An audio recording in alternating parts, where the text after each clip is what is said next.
Good morning six class बेटे। अज आप जो चैप्टर करन जा रहे हैं वो है शहरी विकास और स्थानक सरकार। इस तो पहला आप इस सैशन दियां टर्म 2 दे इतिहास के सारे पाठ कर चुके हैं। अज आप टर्म 2 दे 20वां ते 21वां पाठ है। अज 20वें पाठ तो शुरू करांगे। इस पाठ च आप अजे देखांगे कि शहरों के विच विकास करन दे लई जो सरकार बनाई जाती है वो किवें बनाई जाती है, किहड़ी सरकार हुंदी है। देखो, आधुनिक पिंडां दी तरह शहरों की आर्थिक, समाजिक ते राजनीतिक पक्षां विच भी काफ़ी तब्दीलियां आ चुकियां हन। मतलब की है कि पहला लोग पिंडां दे विच रहिंदे सी, फिर वो पिंड दा सुधार होया, शहरों दे विच भी आण लगे। अज पिंड पहला वाले पिंड नहीं रहे, उन्हां दे विच सारी तरह की सहूलतां अज मिलदियां हन। कहते कि आधुनिक पिंडां की तरह शहरों की आर्थिक, समाजिक ते राजनीतिक पक्षां विच भी काफ़ी तब्दीलियां आईयां हन। मतलब कि आर्थिक हुंदा पैसे के तौर ते, समाजिक हुंदा भेदभाव ना होवे, मतलब समाज किहो जिहा सही तरीके नाल रह रहा है कि नहीं रह रहा। राजनीतिक मतलब जो उत्थे राज करते हैं, जिन्हां दा शासन चलदा है, जिवें नगर पालिका, नगर निगम या कोई भी सरकार है, उन्हां दे विच भी तब्दीलियां आईयां हन। भावें मनुखी इतिहास विच पिंड पहला होंद विच आए सन ते फिर शहर, ये मैं तुहानूं दस चुकी है। मनुखी विकास के इतिहास विच पिंडां दी होंद विच आउण पिछों वपार दा धंधा शुरू होण ते छोटे छोटे कस्बियां दा विकास होया। इस लाइन नूं टिक कर लो कि जिवें जिवें आपां विकास करांगे, जिवें जिवें किसी चीज़ दा वाधा करांगे, चाहे वह खेतीबाड़ी दे विच वाधा है, चाहे वह आधुनिकीकरण करना उहदा फैक्टरीज दा, या फिर कोई भी नवे धंधे अपनाउणा, इहदे नाल अपने जिंदगी दे विच विकास हुंदा है। जिवें उद्योगीकरण ते वपार दे धंधिਆਂ दे विकास नाल शहर होंद विच आए। लाइन ये भी टिक कर लो। पिंडां विच कच्चे माल दे वधेरे उत्पादन अते मनुखी लोड़ां दे वधन नाल पिंड अते कस्बिਆਂ विच छोटे उद्योग आरंभ होए। देखो की होया सी शुरू च कि जदों खेतीबाड़ी कीती जांदी सी तो पिंडां च कीती जांदी सी। मान लो आपां शुगर फैक्टरी लगाउणी है, मतलब चीनी का उद्योग लगाना है, वो किवें लगूगा जे अपने कोले गन्ना होगा। गन्ना किवें आऊगा जे फसल होगी। फसल कित्थे हुंदी है? पिंडां दे विच। मतलब की है कि पिंडां तो सानू कच्चा माल जदों वध मात्रा विच, लोड़ तो वध मात्रा विच मिलदा सी तां ओह की करदे सी, ओह आपदी लोड़ां पूरीआं करन तो बाद, दूजिआं दी लोड़ां पूरीआं करन तो बाद मंडी दे विच उस नूं लैके जांदे सी ते छोटे छोटे इस तरह उद्योग शुरू होए। फिर समय दे नाल नाल कच्चे माल दी खपत लई छोटे उद्योगां जिवें कपड़ा बुनन वाली खड्डियां दा जन्म होया। कुछ समय पिछों मनुखी लोड़ां होर वधदियां गईयां अते मनुख दी दिमागी सूझ वधन नाल मशीनी कपड़ा, कई तरह के मशीनी पुरजे अते खुराक पदार्थ आदि वड्डे कारखानिਆਂ विच तैयार होण लगे। पिंडां दी जनसंख्या वधन नाल खेती दे धंधे विच सारे लोकां नूं रोजगार नहीं सी मिलदा। इस कारण गरीब पेंडू जनता रोजगार दी भाल विच शहरां विच जाण लगी। इस तरह हौली हौली शहरीकरण होया। उम्मीद करदी हां तुहानूं बिल्कुल पता लग गया होगा कि पिंडां तो लोग शहरां विच क्यों आण लगे सी। ठीक है, क्योंकि उन्होंने अपनी लोड़ां पूरीआं करनियां सी। कोई भी लोड़ होवे, चाहे वह रोटी, कपड़ा, मकान, सिक्ख्या ते सेहत। सिक्ख्या ते सेहत भी अज मुढ़ली लोड़ां दे विच ही मन्निया जांदा है। जदों लोकां नूं पिंडां दे विच इह सहूलतां ना मिलियां या मशीनीकरण ना मिलिया, खुराक वधिया ना मिली, तां उन्हां ने शहरां दे विच आना शुरू कीता तां कि उन्हां नूं उत्थे रोजगार आसानी नाल मिल सके। हुण ये पहला कंडीशन सीगी जिहड़ी ये सिचुएशन सी या स्थिति सी, ये पिंडां ते शहरां दे विच सी, तां करके पिंडां तो लोग शहरां च आ जांदे सी। हुण आपां जदों देखदे हां राज्यां दे विच भी यही फर्क है कि पंजाब दे विच लोग आंदे आ उस टाइम ते जदों खेती करनी हुंदी है, जदों कोई फसल बीजनी हुंदी है। जिवें ज़्यादातर अपने दो फसलां ही ज़्यादा बीजियां जांदियां, कणक ते चावल। उस टाइम ते जदों बीजनियां हुंदियां या कटनियां हुंदियां, मजदूर बुलाए जाते हैं बाहरों या वो आप आते हैं इत्थे तां कि उन्हां दा काम उन्हां दा सर सके, रोजगार मिल सके। अगे है पैराग्राफ जो स्टैंजा बनया है। आधुनिक संसार विच आवाजाई अते संचार के साधन बहुत ही विकसित हो चुके हैं। शहरां अते कस्बिਆਂ की गिनती दिन ब दिन वध रही है। पिंडां की वसों जो सन 1947 विच 90% सी, घट के 75% रह गई है। शहरी वसों दीआं स्थानक लोड़ां दी पूर्ति लई पिंडां दी पंचायती राज दी तरह शहरां दा राज प्रबंध चलाउण लई भी स्थानक सरकार दी लोड़ हुंदी है।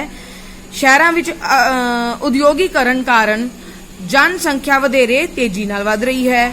ਇਸ ਲਈ ਸ਼ਹਿਰਾਂ ਵਿੱਚ ਘਰਾਂ, ਬਿਜਲੀ, ਪੀਣ ਦਾ ਪਾਣੀ, ਆਵਾਜਾਈ ਦੇ ਸਾਧਨ, ਸ਼ਹਿਰ ਦੀ ਸਫਾਈ ਅਤੇ ਕੂੜੇ ਕਰਕਟ। ਹੁਣ ਦੇਖੋ ਜਿਵੇਂ ਇਹਦੇ ਵਿੱਚ ਕਿਹਾ ਹੈ ਕਿ ਉਦਯੋਗੀਕਰਨ ਕਾਰਨ ਜਨਸੰਖਿਆ ਵਧਦੀ ਹੈ ਜਾਂ ਫਿਰ ਹੋਰ ਕਾਰਨਾਂ ਕਰਕੇ ਕਿ ਫੈਮਿਲੀ ਪਲੈਨਿੰਗ ਨਹੀਂ ਤਾਂ ਵੀ ਜਨਸੰਖਿਆ ਵਧਦੀ ਹੈ।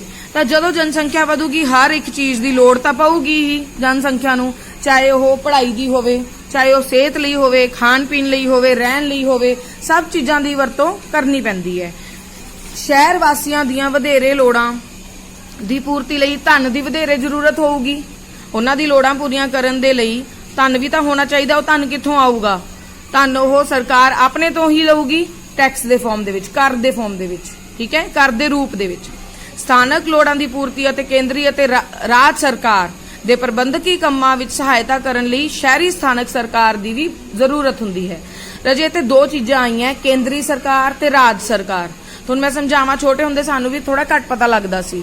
ਆਪਣਾ ਪੂਰਾ ਜਿਹੜਾ ਦੇਸ਼ ਹੈ ਉਹ ਇੰਡੀਆ ਹੈ, ਭਾਰਤ ਹੈ, ਉਹਦੇ ਵਿੱਚ 29 ਰਾਜ ਹੈ, ਠੀਕ ਹੈ। 29 ਰਾਜਾਂ ਨੂੰ ਇਕੱਠਾ ਕਰਕੇ ਇੱਕ ਦੇਸ਼ ਬਣਿਆ ਤੇ ਇੱਕ ਦੇਸ਼ ਦਾ ਜਿਹੜਾ ਸ਼ਾਸਨ ਹੈ ਉਹ ਕੇਂਦਰ ਦੇ ਵਿੱਚ ਹੁੰਦਾ, ਜਿੱਥੇ ਕੇਜਰੀਵਾਲ ਬੈਠਾ ਹੈ, ਮਤਲਬ ਕੇਂਦਰ ਹੈ ਉਹ ਆਪਣਾ ਦਿੱਲੀ।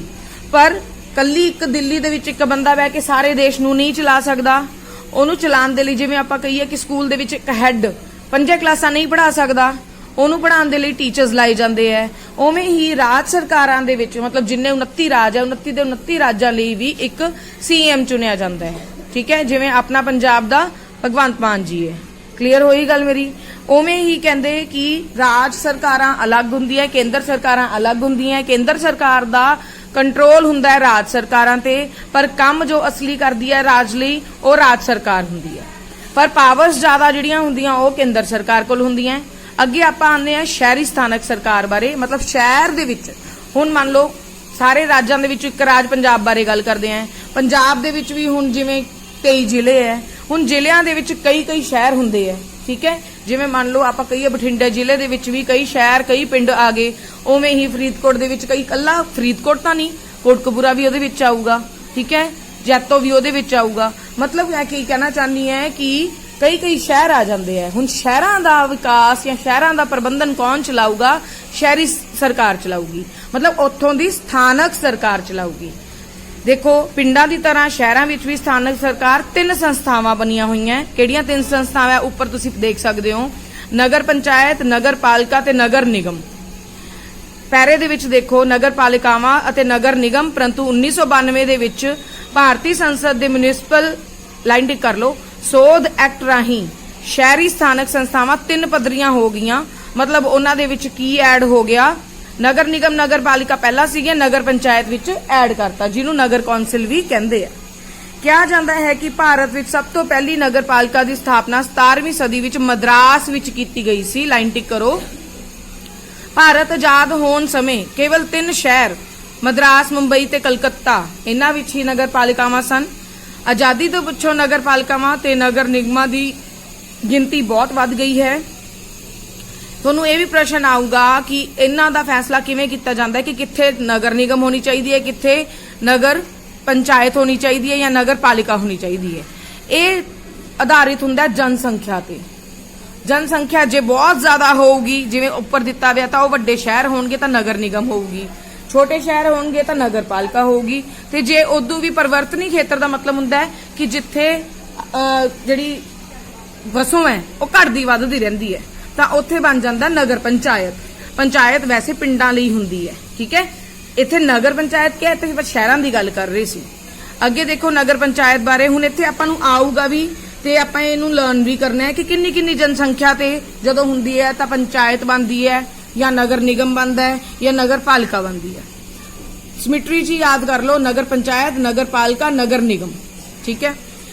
ਪਿੰਡਾਂ ਤੋਂ ਬਦਲਦੇ ਹੋਏ ਕਸਬੇ ਜਿੱਥੋਂ ਦੀ ਜਨਸੰਖਿਆ 20,000 ਤੋਂ ਘੱਟ ਹੋਵੇ ਉੱਥੇ ਨਗਰ ਪੰਚਾਇਤ ਹੁੰਦੀ ਹੈ, ਮਤਲਬ ਨਗਰ ਕੌਂਸਲ ਹੁੰਦੀ ਹੈ।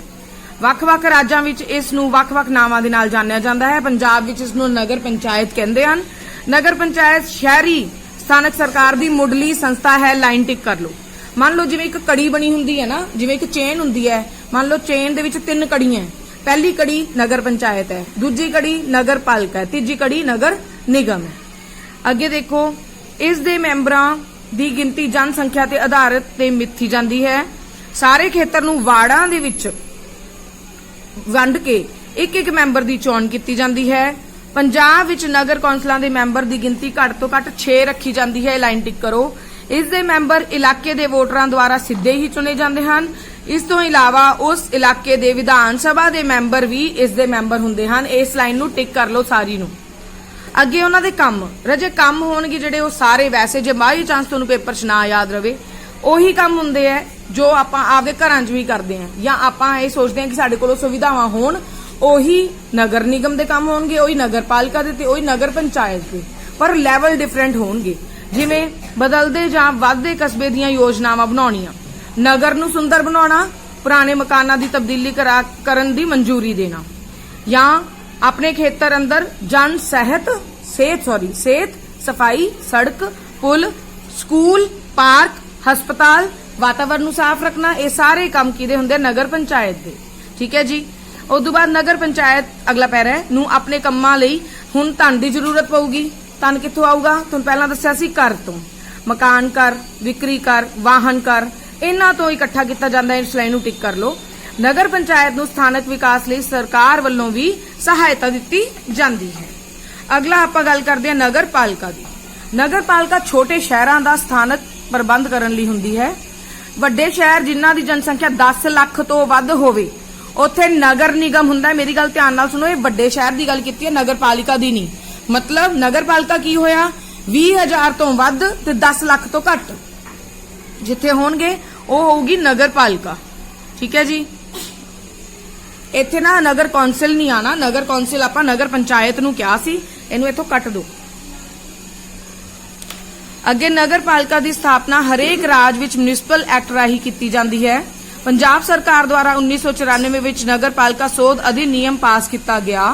इस दे अधीन शहरी स्थानक सरकार की बनतर शक्तियां आमदन के साधना विच कुछ तब्दीलियां कीतियां गईयां सन। ये सब तब्दीलियां शहरी स्थानक सरकार नूं वधेरे शक्तिशाली बनाउण लई कीतियां गईयां। नगर पालिका छोटे शहर जिन्हां दी जनसंख्या 20,000 तो वध होवे विच बनाईयां जांदियां हन। जिवें मैं तुहानूं हुणे दस के हटी हां, कई राज्यां विच इहनूं नगर सभा या फिर नगर कमेटी भी कहंदे हन, परंतु पंजाब विच इसनूं नगर पालिका। हुण इत्थे नगर कौंसल गलत ही लिख रहे हैं क्योंकि आपां पहलां इन्हां नूं नगर पंचायत कही जांदे हैं।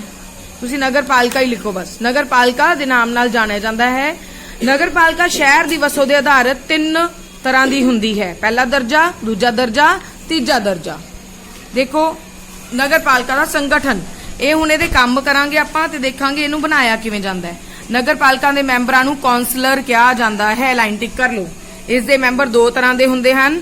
ਪਹਿਲੀ ਤਰ੍ਹਾਂ ਦੇ ਮੈਂਬਰਾਂ ਦੀ ਚੋਣ ਸਿੱਧੀ ਸ਼ਹਿਰ ਦੇ ਵੋਟਰਾਂ ਦੁਆਰਾ ਕੀਤੀ ਜਾਂਦੀ ਹੈ। ਜੇ ਤੁਹਾਨੂੰ ਯਾਦ ਹੋਵੇ ਮੈਂ ਤੁਹਾਨੂੰ ਪੰਚਾਇਤ ਦਾ ਵੀ ਦੱਸਿਆ ਸੀ ਕਿ ਪੰਚਾਇਤ ਜਿੱਥੇ ਬਣੂਗੀ ਨਗਰ ਪੰਚਾਇਤ ਉੱਥੋਂ ਦੇ ਮੈਂਬਰ ਸਿੱਧੇ ਡਾਇਰੈਕਟ ਚੁਣ ਲਏ ਜਾਂਦੇ ਆ, ਸਿੱਧੇ ਤੌਰ ਤੇ ਚੁਣ ਲਏ ਜਾਂਦੇ ਆ। ਪਰ ਇੱਥੇ ਕੀ ਹੁੰਦਾ ਹੈ, ਸਿੱਧੇ ਵੀ ਚੁਣੇ ਜਾਂਦੇ ਆ ਵੋਟਰਾਂ ਦੁਆਰਾ ਵੋਟ ਪਾ ਕੇ। पंजाब विच नगर पालिका दे चुने जाने वाले मैंबरां दी गिनती 9 तो 29 है ते नगर पंचायत दी किन्नी सी 6। हरेक शहर विच चुने जाने वाले मैंबरां दी गिनती उत्थों दी जनसंख्या ते आधारित हुंदी है। दूजा पॉइंट, दूजी तरह दे मैंबर शहर दे चुने गए खेतर विचों चुने गए। लोक सभा, राज सभा, राज विधान सभा दे मैंबर पदवी कारण उसदे मैंबर बनते हैं। मतलब कि लोक सभा ते राज सभा 2 तरह के सदन है। ठीक है। उन्हां दे विचों लोक सभा ते विधान सभा ते उन्हां दे विचों जिहड़े मैंबर पहलां बने हुए हुंदे है, जे ओह मैंबर होण इहदे विच तां उन्हां नूं भी नगर पालिका दा मैंबर बनाया जांदा है। अगे हरेक नगर पालिका अपना एक प्रधान ते उप प्रधान, जिवें प्रिंसीपल ते वाइस प्रिंसीपल हुंदा स्कूलां दे विच, उवें ही प्रधान ते उप प्रधान चुनदी है। जदों मीटिंग्स वगैरह कीतियां जांदियां तां प्रधान नगर पालिका दी बैठकां दी प्रधानगी करदा है। लाइन टिक करो। ओह नगर पालिका दे कर्मचारियों की नियुक्ति अते बजट भी सारा पैरा करना है। आपां बजट भी तैयार कराउंदा है ते नगर पालिका दा काम 5 साल हुंदा है। नगर पालिका दे काम नूं चलाउण लई बहुत सारे सरकारी अधिकारी कर्मचारी हुंदे हन। ये कर्मचारी अधिकारी कार्यकारी अधिकारी, इंजीनियर, लेखाकार, सुपरिटेंडेंट, सेहत अफसर, सफाई सेवक, चपड़ासी हुंदे हन। इन्हां दे काम भी ओही है। शहर विच बिजली, पानी, सेहत केंद्र, शहर की सफाई का प्रबंध करना, सड़क ते पुलों की देखभाल करनी, नजायज़ कब्जे हटाना ते असुरक्षित इमारतों तो नूं ढाउणा। इस तो इलावा नगर पालिका के कुछ काम हेठ लिखे हैं। पार्कां, अजायब घरां दा प्रबंध अते देखभाल करना, शहर नूं सुंदर बनाउणा अते मकानां दे नक्शे पास करना। अगला है नगर निगम। नगर निगम आपां जिवें कहा सी कि यह कितनी जनसंख्या तो उपर हुंदा है, 10 लाख जे जनसंख्या होवे फिर उदों बाद उसनूं नगर निगम दी कहा जाता है कि वह नगर निगम है, उत्थे नगर निगम सरकार चुनी जाती है। शहरी स्थानक प्रबंध की सब तो वधेरे शक्तिशाली ते सिखर की संस्था है। इस दी स्थापना बहुत वड्डे शहर जिन्हां दी जनसंख्या लखां विच होवे, आपां नूं लखां भी पता है कि 10 लाख तो वध होवे उदों कीती जाती है। नगर निगम राज्य सरकार दे कानून राहीं बनाई जाती है। लाइन टिक कर लो। केंद्रीय प्रशासित खेतर जिवें कि चंडीगढ़, नगर निगम की स्थापना केंद्रीय सरकार द्वारा की जाती है। इस समय भारत विच लाइन टिक करो नगर निगमां दी गिनती 75 तो भी वध है। मतलब वड्डे वड्डे शहर इहदे विच ले जाते हैं, जिवें अमृतसर, जलंधर, लुधियाना, पटियाला, मोगा, SSA नगर, मोहाली, फगवाड़ा, बठिंडा, हुशियारपुर, पठानकोट। नगर निगम के मैंबरां की चोण भी शहर के बालग वोटरां राही सिद्धी की जाती है। सारे शहर नूं वार्डां दे विच वंडिया जाता है, हरेक वार्ड का एक कौंसलर चुनिया जाता है।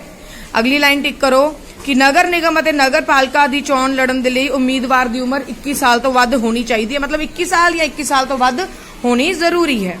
नगर निगम के मैंबरां की गिनती सेम उही गल कि शहर की जनसंख्या ते आधारित होंदी है। बाकी जिहड़े मैंबर हुंदे आ जिवें विधान सभा, लोक सभा, राज सभा दे मैंबर होण फिर इस दे मैंबर बन सकते हैं।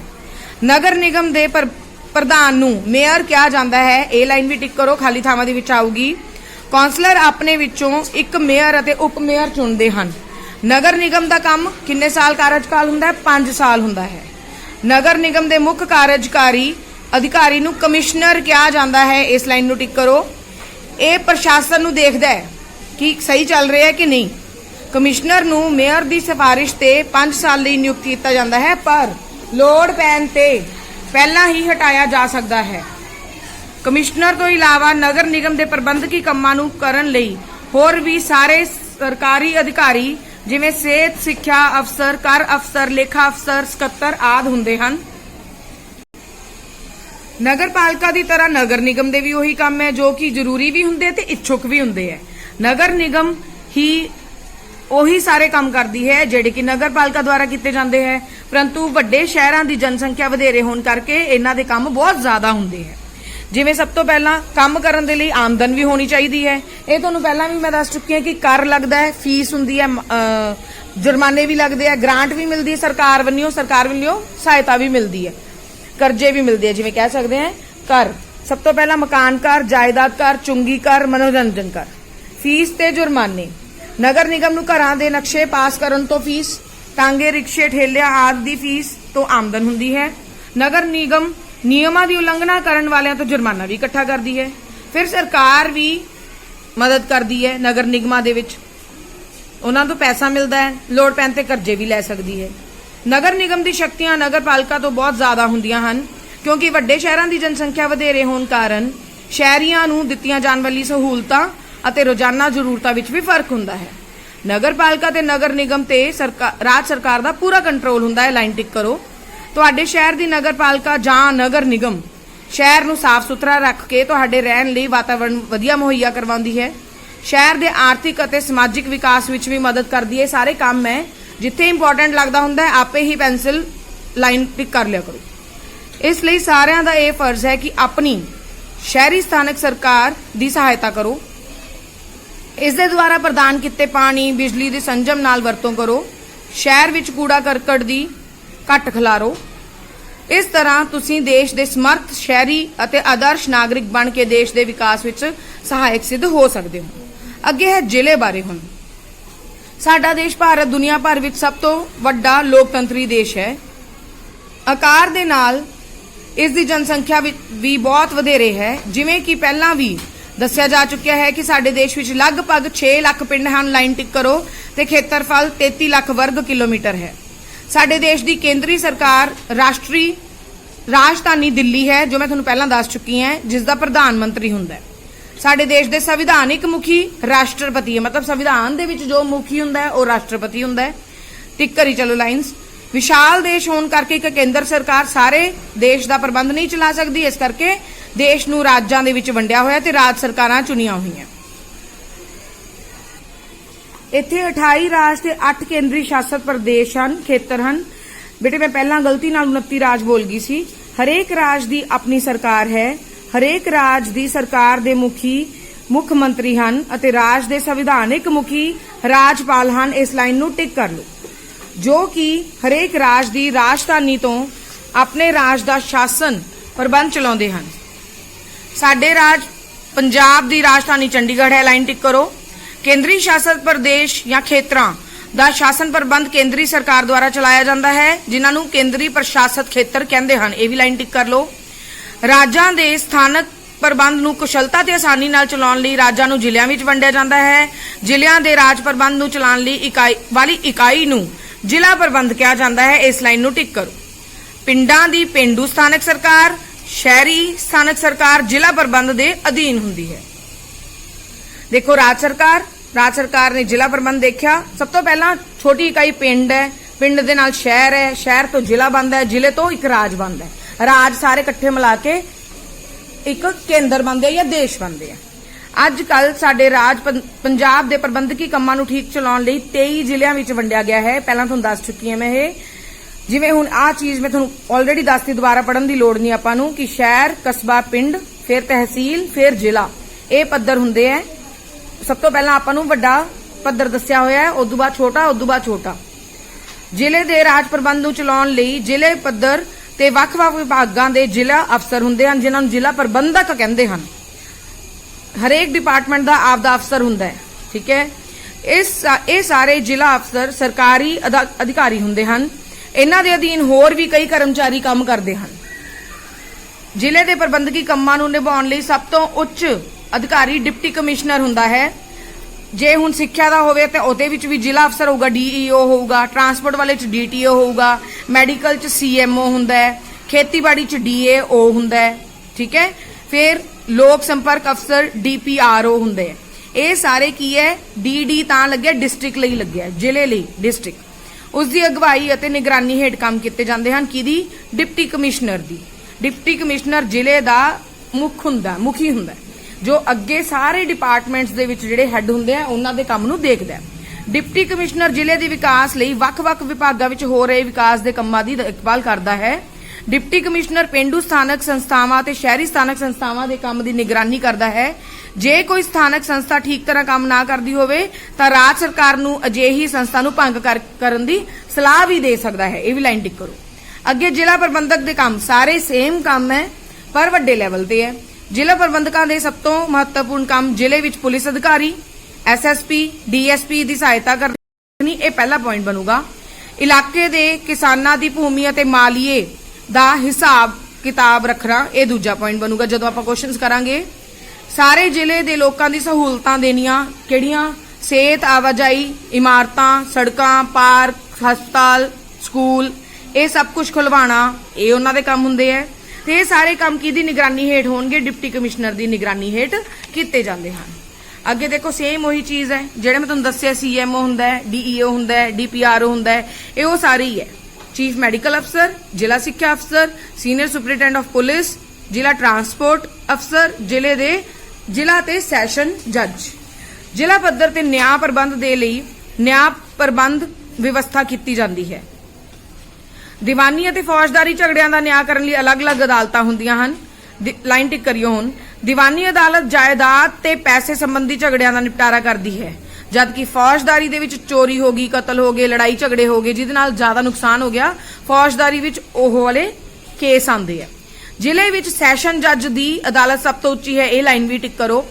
ਇਹ ਦੀਵਾਨੀ ਅਤੇ फौजदारी अदालतां दे कम्मां दी देखभाल करदी है। जिले विच फौजदारी मुकदमे लई सर्वोच्च अदालत सैशन जज दी हुंदी है। दीवानी मुकदमे दे न्याय करदे समय सैशन जज नूं जिला जज कहा जाता है। पैरा बहुत इंपॉर्टेंट है, आपां नूं क्वेश्चन आऊगा, तुहानूं डिफरेंस भी पुछ लैंदे आ कई वारी कि तुलना करो किहदे विच फौजदारी केस किहड़े हुंदे आ या अदालत किहड़ी हुंदी है ते दीवानी केस किहड़े हुंदे आ। इस प्रकार पंचायती राज ਦੀਆਂ ਸੰਸਥਾਵਾਂ, ਸ਼ਹਿਰੀ ਸਥਾਨਕ ਸੰਸਥਾਵਾਂ ਤੇ ਜ਼ਿਲ੍ਹਾ ਪੱਧਰ ਦੇ ਅਧਿਕਾਰੀ ਅਤੇ ਕਰਮਚਾਰੀ ਸਾਰੇ ਮਿਲ ਕੇ ਆਪਣੇ ਆਪਣੇ ਜ਼ਿਲ੍ਹਿਆਂ ਦੇ ਰਾਜ ਪ੍ਰਬੰਧ ਨੂੰ ਕੁਸ਼ਲਤਾਪੂਰਵਕ ਚਲਾਉਂਦੇ ਹਨ। ਇਸ ਤਰ੍ਹਾਂ ਕਰਨ ਨਾਲ ਲੋਕਤੰਤਰੀ ਰਾਜ ਵਿੱਚ ਰਾਜ ਸਰਕਾਰ ਤੇ ਕੇਂਦਰ ਸਰਕਾਰ ਦੇ ਕੰਮਾਂ ਦਾ ਬੋਝ ਘਟਾਇਆ ਜਾ ਸਕਦਾ ਹੈ। ਇਸ ਦੇ ਨਾਲ ਹੀ ਦੇਸ਼ ਵਾਸੀਆਂ ਨੂੰ ਦੇਸ਼ ਦੀ ਰਾਜਨੀਤੀ ਦੇ ਬਾਰੇ ਵਿੱਚ ਸਿੱਖਿਆ ਮਿਲਦੀ ਹੈ, ਜਿਸ ਨਾਲ ਆਉਣ ਵਾਲੇ ਸਮੇਂ ਵਿੱਚ ਲੋਕਤੰਤਰੀ ਪ੍ਰਣਾਲੀ ਹੋਰ ਵੀ ਸਫਲ ਬਣਾਇਆ ਜਾ ਸਕਦਾ ਹੈ। ਇਹਦਾ ਮਤਲਬ ਸਿਰਫ ਇਹ ਹੈ ਕਿ ਜੇ ਬੱਚਿਆਂ ਨੂੰ ਵੀ ਪਤਾ ਹੋਊਗਾ ਕਿ ਕਿਵੇਂ ਪ੍ਰਬੰਧ ਚਲਾਇਆ ਜਾ ਰਿਹਾ ਹੈ, ਕਿਵੇਂ ਉਹਨਾਂ ਦਾ ਕੰਮ ਕੀਤੇ ਜਾ ਰਹੇ ਹੈ, ਤਾਂ ਅੱਗੇ ਜਾ ਕੇ ਉਹਨਾਂ ਨੂੰ ਵੀ ਪਤਾ ਲੱਗੂਗਾ, ਲੋਕਤੰਤਰ ਵਧੀਆ ਤਰ੍ਹਾਂ ਚੱਲ ਸਕੂਗਾ। ਠੀਕ ਹੈ। ਨੈਕਸਟ ਹੈ ਸੜਕ ਸੁਰੱਖਿਆ। ਇਹ ਬਹੁਤ ਈਜ਼ੀ ਹੈ, ਥੋੜਾ ਮੈਂ ਤੁਹਾਨੂੰ ਸ਼ਾਰਟ ਕਰਕੇ ਸਮਝਾਉਂਗੀ ਰਜੇ ਨੂੰ। ਕਹਿੰਦੇ ਪਿਛਲੀ ਜਮਾਤਾਂ ਤੋਂ ਅਸੀਂ ਇਹ ਚੀਜ਼ ਪੜ੍ਹਦੇ ਹਾਂ ਕਿ ਸੜਕ ਤੇ ਚੱਲਣ ਦੇ ਨਿਯਮਾਂ ਤੇ ਸਾਈਕਲ ਚਲਾਉਣ ਦੇ ਨਿਯਮਾਂ ਬਾਰੇ ਸਾਨੂੰ ਸੜਕ ਨਿਯਮਾਂ ਦੇ ਵਿੱਚ ਅਧਿਐਨ ਕਰਵਾਇਆ ਜਾਂਦਾ ਹੈ। ਦੇਖੋ ਤੁਸੀਂ ਇਸ ਜਮਾਤ ਵਿੱਚ ਪਿੰਡੂ ਤੇ ਸ਼ਹਿਰੀ ਸਮੁਦਾਇ ਦੇ ਵਿਕਾਸ ਬਾਰੇ ਪੜ੍ਹਿਆ। ਸ਼ਹਿਰ ਦੇ ਵਧੇਰੇ ਵਿਦਿਆਰਥੀ ਭਾਵੇਂ ਪਿੰਡ ਵਿੱਚ ਰਹਿੰਦੇ ਹਨ, ਫਿਰ ਵੀ ਸਾਰਿਆਂ ਨੂੰ ਕਦੇ ਨਾ ਕਦੇ ਸ਼ਹਿਰਾਂ ਵਿੱਚ ਜਾਣਾ ਪੈਂਦਾ ਹੈ। ਤਾਂ ਉਹ ਕਿਵੇਂ ਜਾਂਦੇ ਹੈ? ਹੁਣ ਉਹ ਦੇਖੋ, ਸਭ ਤੋਂ ਪਹਿਲਾਂ ਉਹਨਾਂ ਨੇ ਸੁਰੰਗ ਪਾਥ ਦੱਸਿਆ ਜਾਂ ਭੂਮੀਗਤ ਰਸਤਾ ਦੱਸਿਆ ਜਿੱਥੇ ਮੈਟਰੋਜ਼ ਚੱਲਦੀਆਂ। ਸ਼ਹਿਰ ਵਿੱਚ ਕੁਝ ਸੜਕਾਂ ਨੂੰ ਪਾਰ ਕਰਨ ਲਈ ਪੈਦਲ ਚੱਲਣ ਵਾਲਿਆਂ ਨੂੰ ਮੁਸ਼ਕਲ ਆਉਂਦੀ ਹੈ। ਇਸ ਲਈ ਅਜਿਹੇ ਥਾਵਾਂ ਤੇ ਮੁੱਖ ਜਾਂ ਅਸਲੀ ਸੜਕ ਤੇ ਹੇਠਾਂ ਇੱਕ ਸੁਰੰਗ ਕੱਢ ਕੇ ਇੱਕ ਸੜਕ ਬਣਾ ਦਿੱਤੀ ਜਾਂਦੀ ਹੈ ਤਾਂ ਕਿ ਮੁੱਖ ਸੜਕ ਨੂੰ ਪਾਰ ਕਰਨ ਲਈ ਸਬਵੇ, ਜਿਹਨੂੰ ਸਬਵੇ ਕਿਹਾ ਜਾਂਦਾ ਹੈ। ਅੱਗੇ ਹੈ ਲਾਂਬਵੀ ਸੜਕ, ਬਾਈਪਾਸ ਸੜਕ ਜਿਹਨੂੰ ਕਹਿੰਦੇ ਆ, ਜਦੋਂ ਸ਼ਹਿਰ 'ਚ ਵੜਨਾ ਨਹੀਂ ਪੈਂਦਾ, ਬਾਹਰ ਦੀ ਬਾਹਰ ਨਿਕਲ ਜਾਂਦੇ ਜਦੋਂ, ਉਹ ਹੁੰਦੀ ਹੈ ਲਾਂਬਵੀ ਸੜਕ। ਵੱਡੇ ਸ਼ਹਿਰਾਂ ਦੇ ਅੰਦਰ ਦੀ ਲੰਘ ਕੇ ਅਗਲੇ ਕਿਸੇ ਵੱਡੇ ਸ਼ਹਿਰ ਵਿੱਚ ਪਹੁੰਚਣ ਦੇ ਲਈ ਕਈ ਵਾਰੀ ਬਹੁਤ ਸਮਾਂ ਲੱਗ ਜਾਂਦਾ ਹੈ। ਇੱਕ ਸੜਕ ਵੀ ਕੱਢੀ ਜਾਂਦੀ ਹੈ ਜਿਹਨੂੰ ਬੋਲਦੇ ਹਨ ਲਾਂਬਵੀ ਸੜਕ। ਇਸ ਨਾਲ ਅਗਲੇ ਵੱਡੇ ਸ਼ਹਿਰ ਵਿੱਚ ਪਹੁੰਚਣ ਲਈ ਰਸਤਾ ਵੱਖਰਾ ਹੁੰਦਾ ਹੈ। ਇਸ ਦੇ ਨਾਲ ਸਮੇਂ ਦੀ ਵੀ ਬਚਤ ਹੁੰਦੀ ਹੈ। ਸ਼ਹਿਰ ਦੇ ਅੰਦਰ ਭੀੜ ਘਟਣ ਨਾਲ ਸੜਕ ਦੁਰਘਟਨਾਵਾਂ ਨੂੰ ਵੀ ਘਟਾਇਆ ਜਾ ਸਕਦਾ ਹੈ। ਅਜਿਹੀ ਸੜਕ ਨੂੰ ਬਾਈਪਾਸ ਸੜਕ ਜਾਂ ਲਾਂਬਵੀ ਸੜਕ ਕਿਹਾ ਜਾਂਦਾ ਹੈ। ਤੀਜੀ ਹੈ ਨੀਵੀਂ ਉਡਾਨ ਸੜਕ, ਜਿਹਨੂੰ ਫਲਾਈਓਵਰ ਕਹਿੰਦੇ ਆ, ਬ੍ਰਿਜ ਕਹਿੰਦੇ ਆ, ਪੁਲ ਕਹਿੰਦੇ ਆ। ਕੁਝ ਵੱਡੇ ਸ਼ਹਿਰਾਂ ਵਿੱਚ ਵਧੇਰੇ ਭੀੜ ਹੋਣ ਕਰਕੇ ਸੜਕ ਦੀ ਭੀੜ ਘਟਾਉਣ ਲਈ ਉੱਪਰੋਂ ਦੀ ਸੜਕ ਬਣਾਈ ਜਾਂਦੀ ਹੈ ਜਿਹਨੂੰ ਫਲਾਈਓਵਰ ਕਿਹਾ ਜਾਂਦਾ ਹੈ। ਠੀਕ ਹੈ ਜੀ। ਉਦੋਂ ਅੱਗੇ ਹੈ ਸਲਿੱਪ ਰੋਡ। ਇਹ ਮੈਂ ਤੁਹਾਨੂੰ ਦੱਸ ਹੀ ਚੁੱਕੀ ਹਾਂ ਕਿ ਉਹਨੂੰ ਪੁਲ ਵੀ ਕਹਿੰਦੇ ਆ। ਸਲਿੱਪ ਰੋਡ ਕੀ ਹੁੰਦੀ ਹੈ ਰਜੇ? ਕੁਝ ਵੱਡੇ ਸ਼ਹਿਰਾਂ ਵਿੱਚ ਕਿਸੇ ਵਿੱਚ ਰਸਤੇ ਚੌਂਕ ਦੇ ਚਾਰੇ ਪਾਸੇ ਤੋਂ ਮੋੜਨ ਵਾਸਤੇ ਛੋਟੀਆਂ ਸੜਕਾਂ ਕੱਢੀਆਂ ਜਾਂਦੀਆਂ ਹਨ, ਜਿਨ੍ਹਾਂ ਦੇ ਖੱਬੇ ਪਾਸੇ ਵਾਲੇ ਵਾਹਨ ਸਾਈਕਲ, ਰਿਕਸ਼ਾ ਤੇ ਰੇੜੇ ਅਤੇ ਚੁਰਾਹੇ ਦੇ ਪਹੁੰਚਣ ਤੋਂ ਪਹਿਲਾਂ ਹੀ ਖੱਬੇ ਵੱਲ ਮੁੜ ਜਾਂਦੇ ਹਨ। ਇਸ ਨਾਲ ਚੌਂਕ ਤੇ ਭੀੜ ਘਟ ਜਾਂਦੀ ਹੈ। ਅਜਿਹੀਆਂ ਸੜਕਾਂ ਨੂੰ ਸਲਿੱਪ ਰੋਡ ਕਿਹਾ ਜਾਂਦਾ ਹੈ। ਠੀਕ ਹੈ ਜੀ। ਇਹ ਹੈਗੀਆਂ ਆਪਾਂ ਜਿਹੜੀਆਂ ਮੇਨ ਰੋਡ ਬਣੀ ਹੈ ਜਦੋਂ ਸਾਈਡਾਂ ਤੋਂ ਬਣੀ ਵੀ ਹੈ, ਜਿੱਥੇ ਟੋਲ ਵੀ ਕੱਟਦਾ ਹੈ, ਸਾਈਡ ਤੋਂ ਛੋਟੇ ਵਾਹਨ ਸਾਈਡ ਤੋਂ ਨਿਕਲ ਜਾਂਦੇ ਹੈ। ਅੱਗੇ ਹੈ ਲਿੰਕ ਰੋਡ। ਲਿੰਕ ਰੋਡ ਹੁੰਦੀ ਹੈ ਜੋ ਪਿੰਡਾਂ ਨੂੰ ਸ਼ਹਿਰਾਂ ਦੇ ਨਾਲ ਜੋੜਦੀ ਹੈ, ਉਹਨੂੰ ਕਹਿੰਦੇ ਆ ਲਿੰਕ ਰੋਡ। ਇਹਨੂੰ ਪੜ੍ਹ ਲਓਗੇ ਤਾਂ ਵੀ ਵਿੱਚੋਂ ਇਹੀ ਚੀਜ਼ ਹੀ ਹੋਊਗੀ। ਅੱਗੇ ਸਾਈਕਲ ਟਰੈਕ। ਵੱਡੇ ਵੱਡੇ ਸ਼ਹਿਰਾਂ ਵਿੱਚ ਸ਼ਹਿਰ ਦੇ ਅੰਦਰ ਦੀਆਂ ਮੁੱਖ ਸੜਕਾਂ ਦੇ ਨਾਲ ਨਾਲ ਸੜਕ ਦੇ ਦੋਵੇਂ ਪਾਸਿਆਂ ਤੇ ਸਾਈਕਲ ਅਤੇ ਰਿਕਸ਼ੇ ਚਲਾਉਣ ਲਈ ਵੱਖਰੇ ਰਸਤੇ ਬਣਾਏ ਹੁੰਦੇ ਹਨ, ਜਿਨ੍ਹਾਂ ਤੇ ਮੋਟਰ ਵਾਹਨ ਨਹੀਂ ਚੱਲ ਸਕਦੇ। ਅਜਿਹੇ ਰਸਤਿਆਂ ਨੂੰ ਸਾਈਕਲ ਟਰੈਕ ਕਿਹਾ ਜਾਂਦਾ ਹੈ। ਫੋਟੋਜ਼ ਤੁਸੀਂ ਦੇਖ ਸਕਦੇ ਹੋ, ਸਾਈਡ ਤੇ ਬਣੇ ਹੋਏ।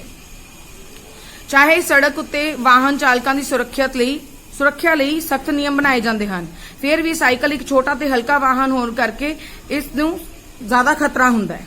ਇਸ ਕਰਕੇ ਸਾਈਡ ਤੇ ਜਦੋਂ ਇੱਕ ਟਰੈਕ ਬਣਾਇਆ ਜਾਂਦਾ ਹੈ ਉਹਨੂੰ ਕਹਿੰਦੇ ਸਾਈਕਲ ਟਰੈਕ।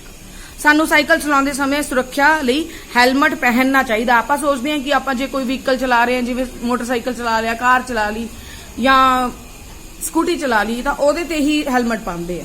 ਨਹੀਂ, ਕਹਿੰਦੇ ਸਾਈਕਲ ਚਲਾਉਂਦੇ ਵੇ ਵੀ ਹੈਲਮਟ ਪਾਉਣਾ ਚਾਹੀਦਾ, ਜਿਵੇਂ ਤੁਸੀਂ ਦੇਖ ਸਕਦੇ ਹੋ ਇਸ ਬੰਦੇ ਨੇ ਪਾਇਆ ਹੋਇਆ।